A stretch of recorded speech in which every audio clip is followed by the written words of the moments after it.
are. Here's Alan Cole, good friend of mine. And Alan's built this wood duck nesting house. And we're going to put it out here in the pond today. And hopefully that'll, you know, like I say, this whole farm down here was to create wildlife habitat. And that's everything. That's not only the deer. That's, if we can get some beautiful wood ducks here, that'll be cool. And Alan built all this out of his own money and his own time. And that's what you call a true friend. I mean, the guy, hey, I want to do something for your property. And and then he'll get to enjoy it, and we'll put a camera up there and see what happens. We elected to do this today before the water got high. We can get out there. How high is that got to be above the water, Al? They say 4 to 6 feet, because I guess the little ducklings, when they hatch, they come out the first day after they hatch and they head for the water. They just jump right out of that box and splash into the water, huh? That's what they say. So I don't know much about it, but I thought it looked pretty cool. Well, it's an experiment, and right there what he's got the bedding, and he's made this side access that we can get the door open on this real nice nesting house, and we'll get the bedding in there, and then we'll be set to go. And then Mother Nature, as she sees fit. I did have a mallard duck on here last year, and we'll just have to keep monitoring the situation. We'll put a trail camera up, and it's a little early now, but we'll get it up and see what happens this spring. So, wood duck nesting nest installation with Alan Cole.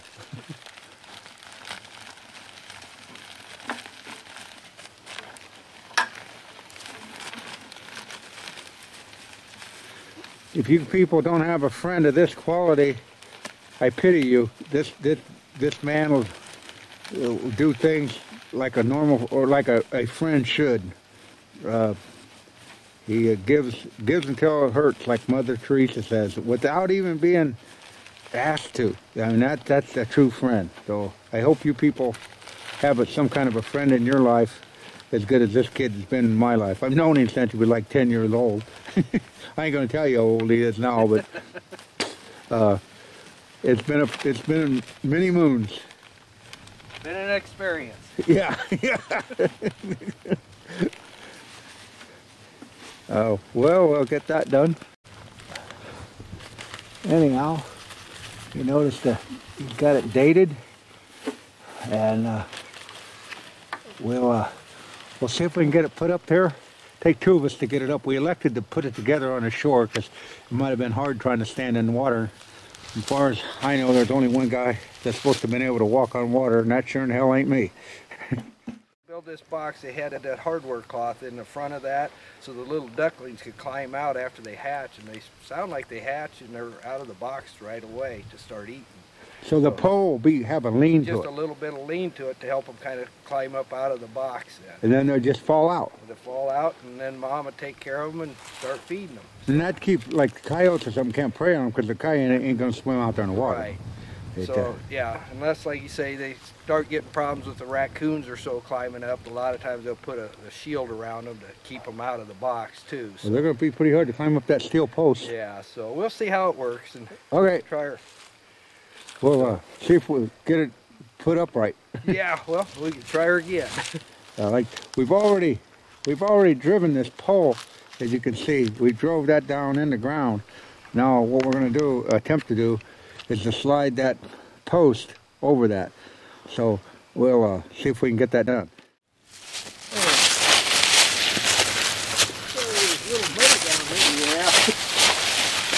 Oh, this is going to work fine. This is almost a one-man deal. It'll work better this way. Okay.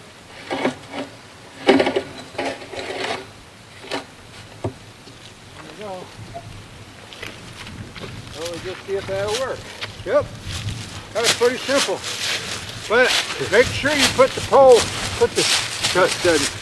nesting house on the pole, because you see, if we were trying to do that, we'd be working out there in the water. It works a lot better to assemble it on the shore. Oh, well, maybe next year we can do it when there's ice out there. yeah, yeah.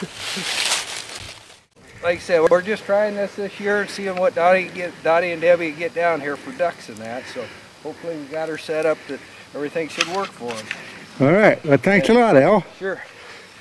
And it was pretty. It took more time to build it than it did to erect it. Yeah. It gives me something to do. Thanks a lot again. Sure.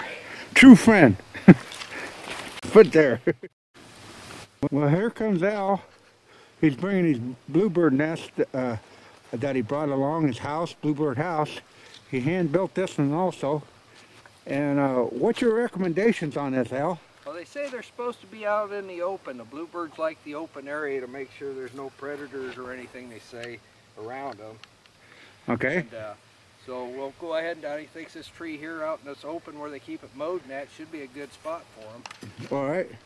And we'll put this on with some wire and monitor that. And as that tree gets bigger, we can always, you know, it's not going to get that big in 1 year. But if we get some nesting activity, and that way if it doesn't happen, then we can move it to another location. But we'll give it a try for 2013 spring and see what happens. So we'll get her installed here. So a lot of the bluebird houses they recommend should be up and ready for the bluebirds by about the 17th of February here. Well, this is, what is this, the 15th? 15th. Yeah.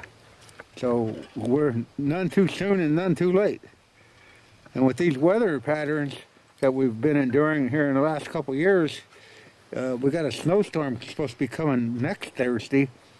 But apparently, you know, you just have to, I'd rather err on the safe side of installation. Well, what was it, 2 weeks ago we was driving around and you've had robins down here all winter long? Yeah. So, you know, it's one of them different seasons anymore. The birds around here don't even go south anymore. Well, this is southern Iowa.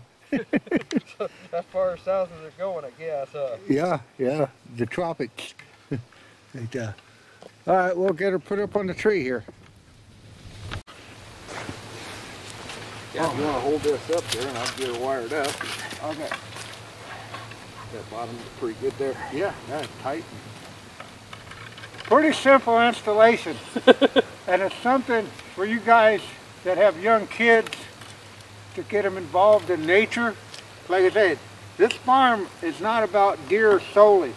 I'm trying to increase wildlife and improve the habitat for everything that lives outdoors. And as long as I don't attract any homeless people, everything else is welcome. So that's what we're doing here today. And this is another fine built little bluebird house built by Alan Cole. He's quite a craftsman and quite a friend to do that. And there you go, that's the installation. Should stay pretty good. Yeah. Thanks again, Al. Together we'll attract something. We'll probably get cold from one another. That's about what we'll attract. Yeah, that's solid. Yeah. Simple. Of course, the hard work was done. He already did that in his woodworking shop. So, all right, we'll monitor it and see how it comes out.